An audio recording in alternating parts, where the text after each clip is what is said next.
오늘 우리에게 주시는 하나님의 말씀은 신약성경 사도행전 27장 20절부터 26절 말씀입니다. 제가 가지고 있는 성경책으로는 신약성경 236면에 있습니다. 235면, 236면에 거쳐서 있습니다. 사도행전 27장 20절부터 26절 말씀입니다. 27장 20절부터 26절 말씀 한 절씩 교독하겠습니다. 여러 날 동안 해도 별도 보이지 아니하고 큰 풍랑이 그대로 있음에 구원의 여망마저 없어졌더라. 여러 사람이 오래 먹지 못하였음에 바울이 가운데 서서 말하되 여러분이여 내 말을 듣고 그레데에서 떠나지 아니하여 이 타격과 손상을 면하였더라면 좋을 뻔하였느니라. 내가 너희를 권하노니 이제는 안심하라. 너희 중 아무도 생명에는 아무런 손상이 없겠고 오직 백분이리라. 내가 속한 바 곧 내가 섬기는 하나님의 사자가 어젯밤에 내 곁에 서서 말하되 바울아 두려워하지 말라. 네가 가이사 앞에 서야 하겠고 또 하나님께서 너와 함께 항해하는 자를 다 내게 주셨다 하였으니 그러므로 여러분이여 안심하라. 나는 내게 말씀하신 그대로 되리라고 하나님을 믿노라. 26절 다 같이 읽겠습니다. 그런즉 우리가 반드시 한 섬에 걸리리라 하더라. 아멘. 우리 옆 사람과 함께 인사 나누도록 하겠습니다. 예수 그리스도만이 나의 소망이십니다. 예, 맞습니다. 예수님만이 나의 소망이십니다. 2012년도, 13년도 정도로 기억이 됩니다. 사실 저는 그때 거의 신혼과 같았습니다. 느지막하게 결혼을 하고 지금 제 처와 결혼을 하고 아직 아이가 없었던 때이기 때문에 자유롭게 훈련도 받고 교육도 받을 수 있었습니다. 물론 부목사였습니다. 그리고 교회 안에서 훈련할 수 있는 훈련 프로그램에 부목사의 사모도 훈련을 받을 수 있도록 배려를 해주셨는데요. 그 중에 하나가 LMTC 훈련입니다. 지역 선교사를 훈련시키는 LMTC 훈련을 다 마치면은 단기 선교사로 파송될 수 있는 자격이 주어집니다. 2년, 3년짜리 단기 선교에 나가서 선교사로 헌신할 수 있는 자격이 주어지는데요. 선교사로 나가겠다라는 마음으로 선교 훈련을 받은 건 아니고요. 선교 훈련을 받으면 뭔가 더 많은 것, 하나님께서 보기 원하시는 것을 볼 수 있을 것 같다라는 기대감을 가지고 저와 제 집사람 사모가 함께 선교 훈련을 받았습니다. 12주 동안 하루에 4시간씩 소그룹 모임까지 하게 되면 5-6시간씩 이렇게 훈련을 받았는데요. 정말 힘들었습니다. 근데 이 12주간의 훈련을 끝나고 나서 수료증을 받느냐? 그렇지는 않고요. 단기 선교를 다녀와야 됩니다. 2년, 3년이 아니라 한 일주일짜리 5박 6일 정도짜리의 단기 훈련을 갔다 와야지 LMTC 선교 훈련을 받은 수료증을 받을 수가 있습니다. 그리고 그 해의 여름 저와 제 집사람은 교회에서 꾸려진 선교 훈련팀에 합류를 했습니다. 그리고 필리핀으로 향했습니다. 마닐라에 선교센터가 있었고요. 필리핀 마닐라에 도착해서 이틀 동안 선교와 관련된 강의를 들었습니다. 그리고 그 다음날 마닐라 시내에 가서 선교사님들이 처음 미전도 종족 아니면 선교지에 도착했을 때 바로 사역을 시작하는 것이 아니라 정탐을 통해서 그 나라, 그 현지인들의 언어도 문화도 여러 가지 상황도 익히는 기간을 갖게 되는데 워낙 짧은 기간 동안 선교 훈련을 받다 보니까 하루짜리로 정탐 훈련을 받았습니다. 그리고 그날 저녁 필리핀 마닐라에서 필리핀의 민다나오 지역이라는 곳으로 이동을 했는데요. 항구에 도착해서 배를 타고 12시간을 이동을 해야 된다고 합니다. 필리핀 자체가 섬나라다 보니까 배로 이동을 많이 하게 되는데요. 저녁 7시에 배를 타면 다음날 아침 7시에 도착한다고 합니다. 항구에 도착했는데 바람이 몹시 불었습니다. 바람이 몹시 불면 분명히 파도는 높을 겁니다. 다행히 참 감사한 것은 같은 선교팀이었던 한 집사님으로부터 멀미약을 좀 받아서 먹을 수 있었습니다. 그리고 저녁 뵈니까 그냥 들어가자마자 짐 정리하고 하룻밤 딱 자고 나면 도착하는 거기 때문에 크게 걱정하지 않았습니다. 그리고 배에 타고 어느 정도 피로감 때문에 잠을 이루는지 근데 화장실이 가고 싶어서 자리에서 일어났습니다. 그런데 배가 이렇게 막 커다란 배, 수백 명이 타는 커다란 여객선임에도 불구하고 뭐 땅이 움직이고 세상이 움직이는 것처럼 배가 좌로 우로 막 기우뚱거리기 시작하는데 정신을 못 차리겠더라고요. 일어나서 화장실 가려고 눈을 딱 떠봤는데 여기저기서 멀미하는 분들의 모습을 보니까 제가 따라서 멀미를 하기 시작했습니다. 다행히 이렇게 짚고 가서 화장실에서 용물을 보는데 화장실에 동그란 창문이 이렇게 열려 있는데 바닷물이 해면이 그 동그란 그 창문 바로 아래까지 이렇게 파도가 높이 이렇게 일고 있더라고요. 정말 죽는 줄 알았습니다. 다시 돌아가서 잠을 자면 그러면 도착하겠지라고 하는데 잠이 안 오더라고요. 계속 멀미가 나서 누워 있어도 멀미가 나고 앉아 있어도 멀미가 나고 옆 사람을 보면 더 멀미가 나고 정말 죽을 듯한 그런 밤을 보냈던 기억이 납니다. 그나마 다행이었던 것은 그나마 감사했던 것은 멀미약을 먹었기 때문에 그 정도였다라는 사실에 감사했습니다. 오늘 사도행전 27장 20절부터 26절에 보면 배를 타고 가다가 커다란 폭풍을 만난 사도 바울의 일행의 모습이 그려지고 있습니다. 사도 바울은 사실 고소를 한 입장에서 로마로 다른 제수들과 함께 이송되는 그런 과정 중에 있었습니다. 그리고 사도 바울에 대해서 백부장이 책임자가 되어 그를 로마로까지 이끌어가고 있었는데요. 백부장이 바울 일행과 모든 제수를 태운 알렉산드리아를 향한 배는 많은 무게의 곡물과 최소한 276명의 승객을 실어 나를 수 있는 대형 선박이었다고 합니다. 당시 배를 운항할 때는 오늘날처럼 레이더나 여러 가지 기계들이 발달하지 않았기 때문에 거의 선장이 유관을 통해서 그들의 목표 항로를 결정하고 목표점으로 가게 되는데요. 주로 지중해 연안을 오가던 배들의 그 선장들은 육지에서 배를 멀리 띄우지는 않았다라고 합니다.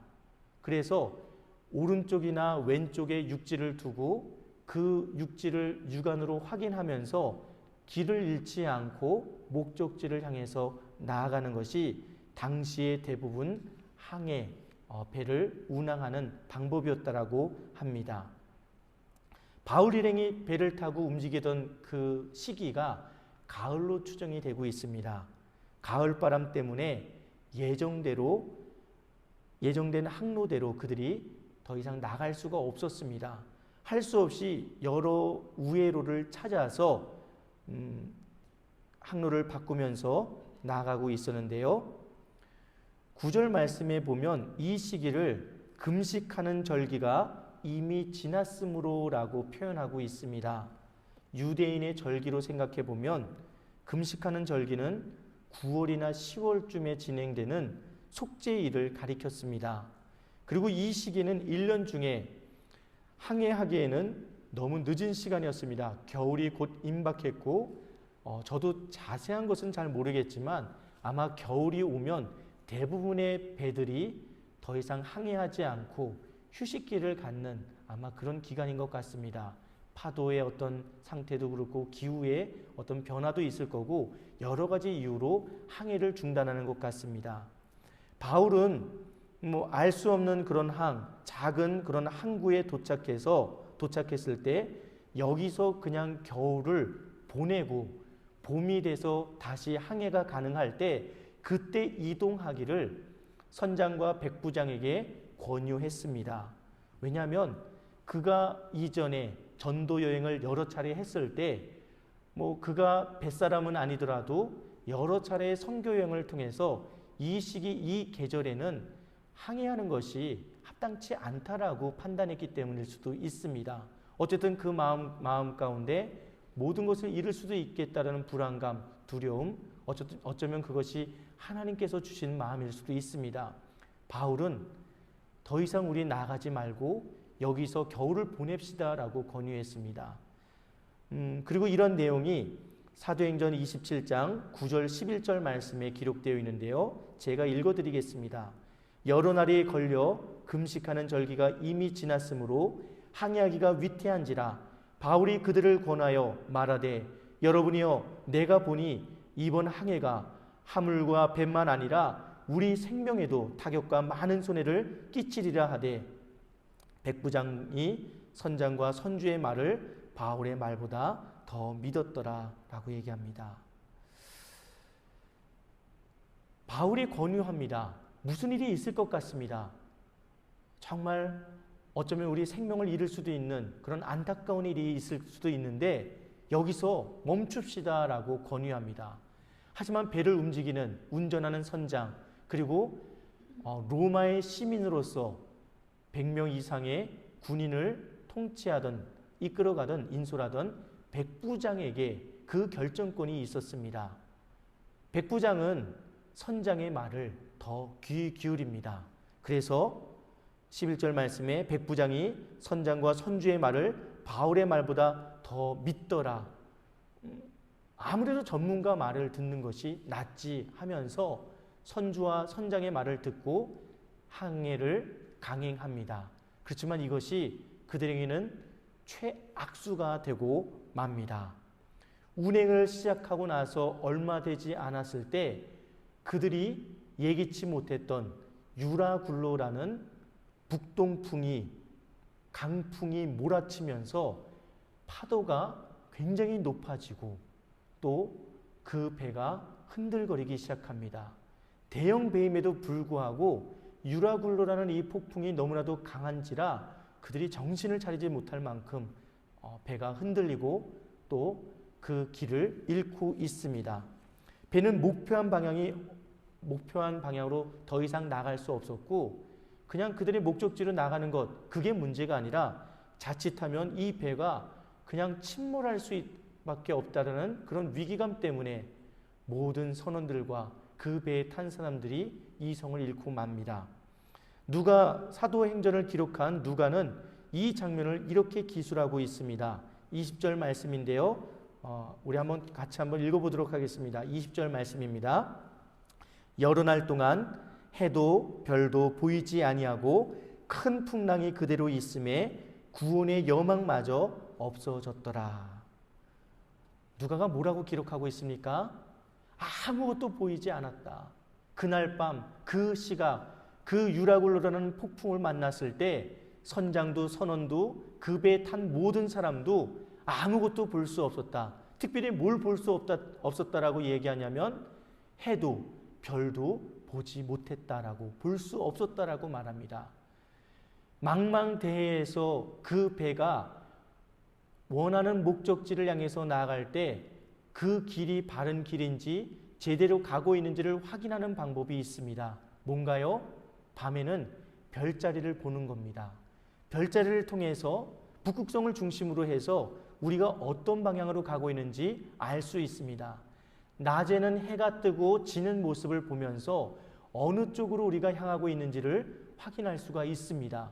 그런데 이 유라굴로라는 폭풍이 몰아치고 그것이 하루 이틀 며칠을 계속되자 온 하늘이 구름으로 어둠으로 뒤덮여서 해도 별도 보지 못하고 그들이 이전까지 육지를 끼고 배를 향해서 나가는데 강한 바람과 파도로 인해서 육지와 점점 멀어지면서 그들이 있는 그 위치조차도 파악을 못하는 상황이 되어버렸습니다. 뭐라도 조금이라도 보였다면 작은 불빛 하나라도 보였더라면 그들이 희망을 잃지 않고 우선 저쪽으로 가자라고 외치면서 어떻게든 안간힘을 써서 갔을 텐데 아무것도 보이지 않았습니다. 그러자 구원의 여망마저 없어졌더라라고 누가는 기록합니다. 우리가 살아가면서 아무것도 보이지 않는 순간들이 있습니다.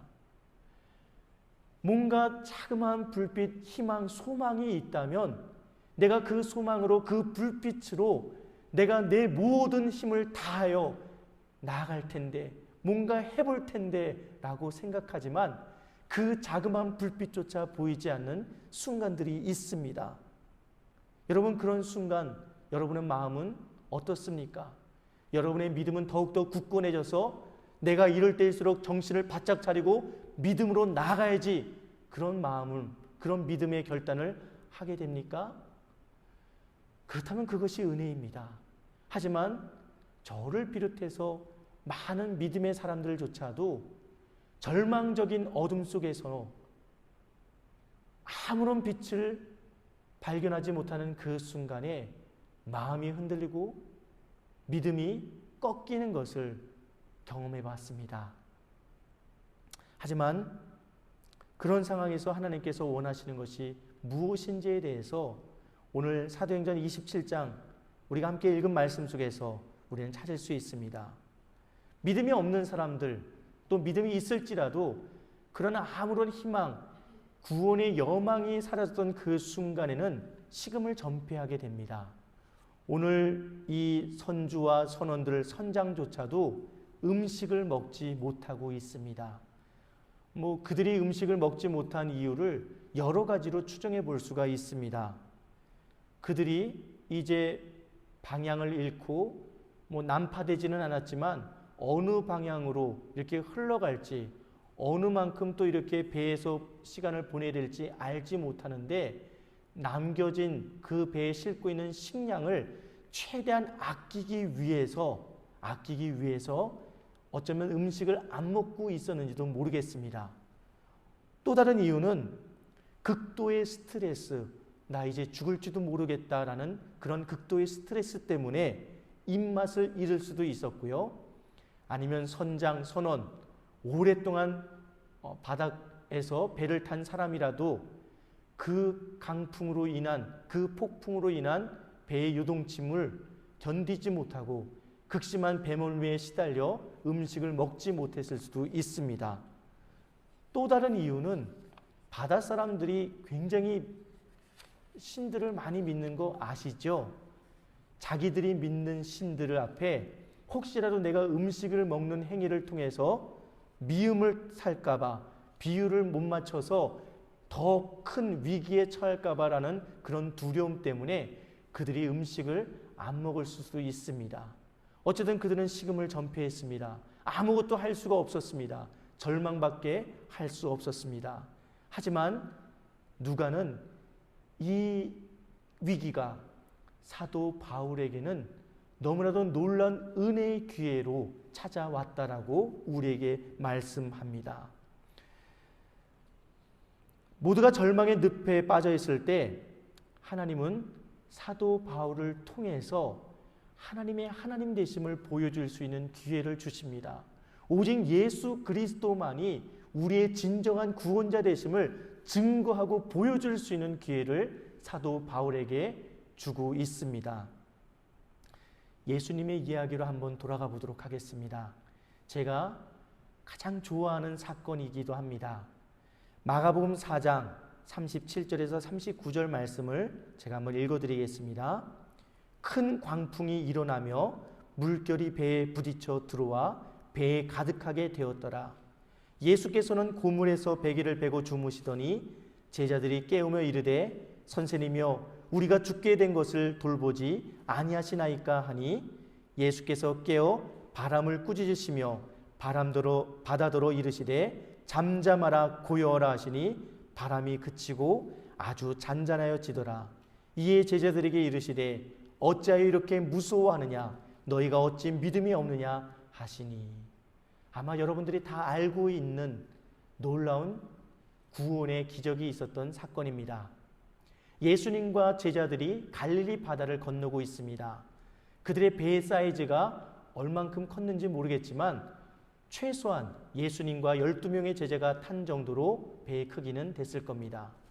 갑작스럽게 갈릴리 바다에 갈릴리 호수에 불어닥친 강풍으로 인해서 그들은 그 죽음을 직감하게 됩니다.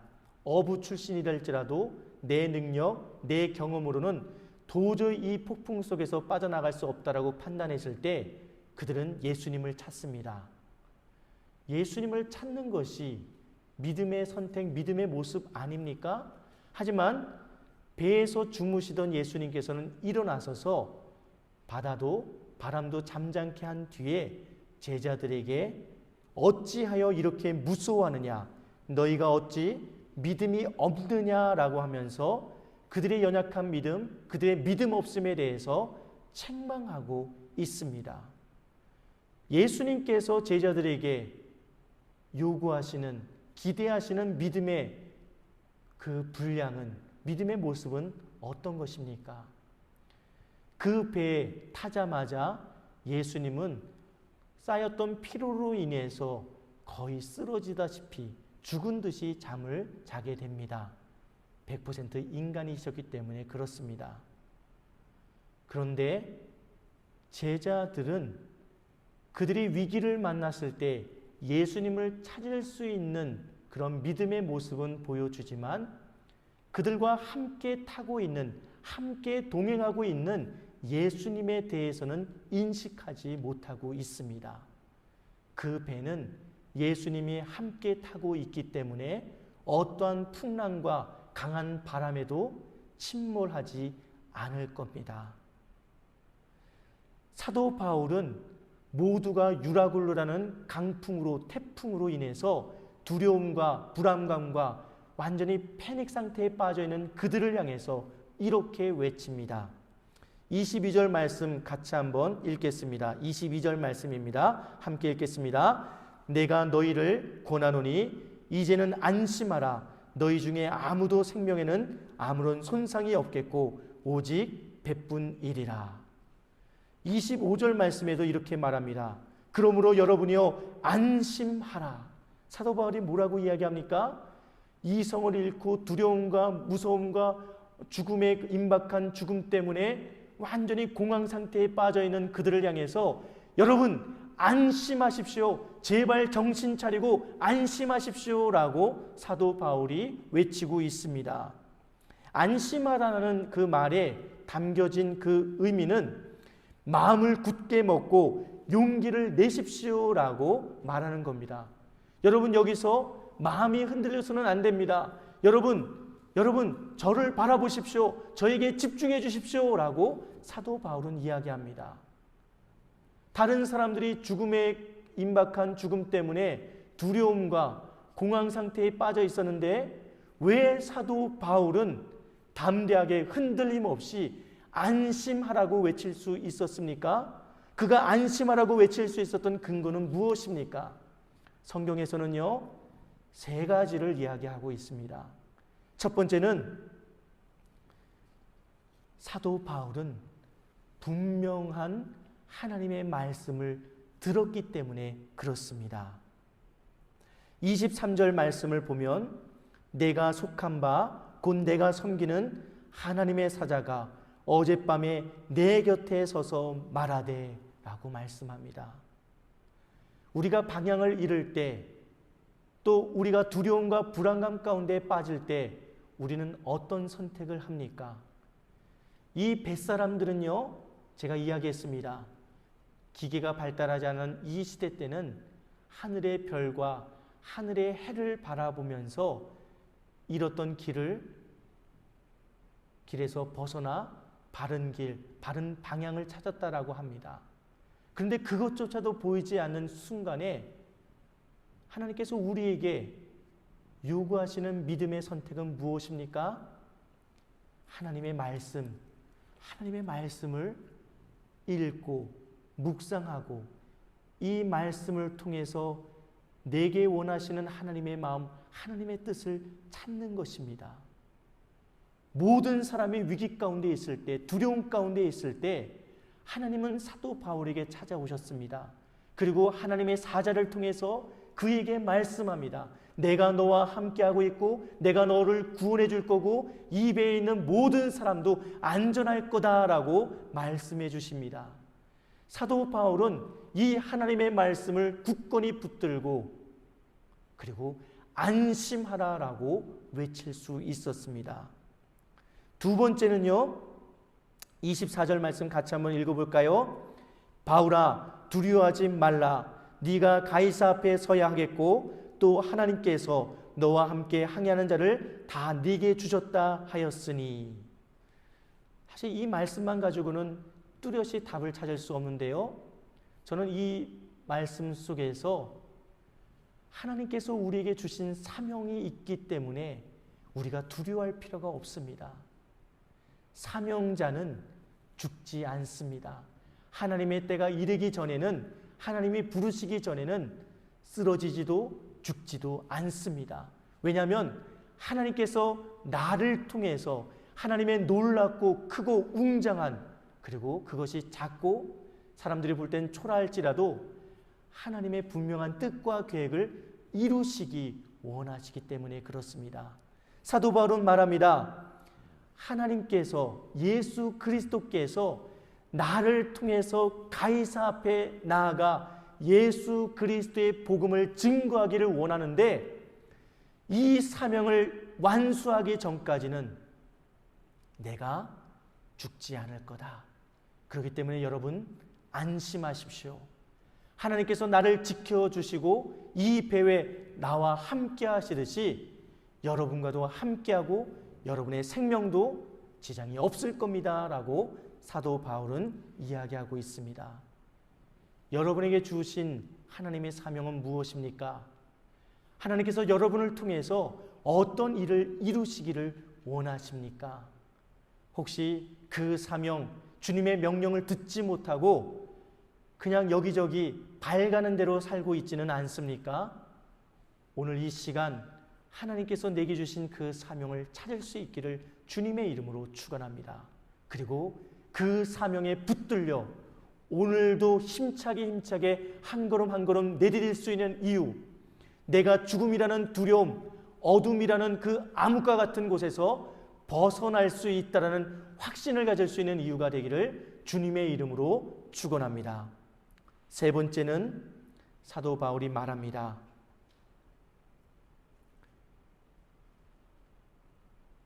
그러므로 여러분이여 안심하라. 나는 내게 말씀하신 그대로 되리라고 하나님을 믿노라 라고 말씀합니다. 나는 하나님을 믿노라.